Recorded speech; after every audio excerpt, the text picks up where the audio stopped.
ಒಳ್ಳೆ ಟೀಚರ್ ಆಗಬೇಕು ಅಂತ ನನಗೆ ತುಂಬ ಆಸೆ ಇತ್ತು. ಆದರೆ ನಮ್ಮ ಮನೆಯಲ್ಲಿ ನನಗೆ ಫೀಸಿಗೆ ಮದುವೆ ಮಾಡಿದ್ರು. ನಮ್ಮ ತಾತ ನನ್ನನ್ನು ಒಳ್ಳೆ ಗೌರ್ಮೆಂಟ್ ಟೀಚರ್ ಆಗಬೇಕು ಅಂತ ತುಂಬ ಕನಸ್ಕೊಂಡಿದ್ರು. ಆದರೆ ಅವರು ನಾನು 10th ಪಬ್ಲಿಕ್ ಎಕ್ಸಾಮ್ ಬರೆಯುವಾಗೆ ತೀರ್ಕೊಬಿಟ್ರು. ಸೊ ಹೆಜ್ಜೆ ಹೆಜ್ಜೆಗೂ ನನಗೆ ಅಡೆತಡೆಗಳು ಬರ್ತಾನೆ ಇತ್ತು. ಆದರೂ ಸಹ ನಾನು ನನ್ನ ವಿದ್ಯಾಭ್ಯಾಸನ ಮಾತ್ರ ಯಾವತ್ತಿಗೂ ಸ್ಟಾಪ್ ಮಾಡಿಲ್ಲ. ಮದುವೆ ಆಯಿತು, ಮತ್ತು ಬೆಂಗಳೂರಿಗೆ ಬಂದು 1 ವರ್ಷ ವೇಸ್ಟ್ ಆಯಿತು. ನನ್ನ ತಮ್ಮ ಇದೇ ಕಾಲೇಜಲ್ಲಿ ಜಾಯ್ನ್ ಆದರು. ಅವರು ಕಾಮರ್ಸ್ ತಗೊಂಡು.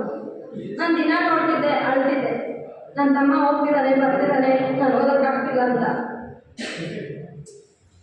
ಆಗ ನಾನೇನು ಮಾಡಿದೆ ಅಂದರೆ ನಾನು ನಿಮ್ಮ ಜೊತೆ ಓದ್ಬೋದಲ್ಲ ಅಂತ ಅಂದ್ಕೊಂಡೆ.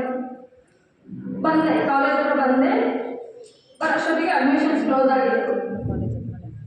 ಆಗ ಇವಾಗಿನ ಅಧ್ಯಕ್ಷರಾಗಿರುವಂತಹ ಕೆಂಚಪ್ಪಗೌಡರು ಅವಾಗಲೂ ಅಧ್ಯಕ್ಷರಾಗಿದ್ದರು. ನನಗೆ ನಮ್ಮ ಸೀನಿಯರ್ ಒಬ್ಬರು ಹೇಳಿದ್ರು, ಹೆಲ್ಪ್ ಮಾಡ್ತಾರೆ, ತುಂಬ ಹೆಲ್ಪ್ ಮಾಡ್ತಾರೆ, ಅವ್ರ ಹತ್ರ ಕೇಳು ಅಂತ. ಆಗ ನಾನೇನು ಮಾಡಿದೆ, ಅವ್ರ ಹತ್ರ ಕೇಳ್ಕೊಂಡೆ, ಸರ್ ನನಗೆ ಓದಬೇಕಂತ ತುಂಬ ಆಸೆ ಇದೆ, ಬಟ್ ಅಡ್ಮಿಷನ್ಸ್ ಕ್ಲೋಸ್ ಆಗಿದೆ ಅಂತ ಅಂದ್ಕೊಂಡೆ. ಸರಿ ಅಮ್ಮ, ಹೆಣ್ಮಗಳು ಬಂದಿದೆಯಾ ಓದಬೇಕು ಅಂತ, ಸರಿ ಸಹಾಯ ಮಾಡ್ತೀನಿ ಅಂತ ಕೆಲಸ ಮಾಡಿಕೊಟ್ರು. ನನಗೆ ಸರ್ ಕಾಸಿಲ್ಲ, 9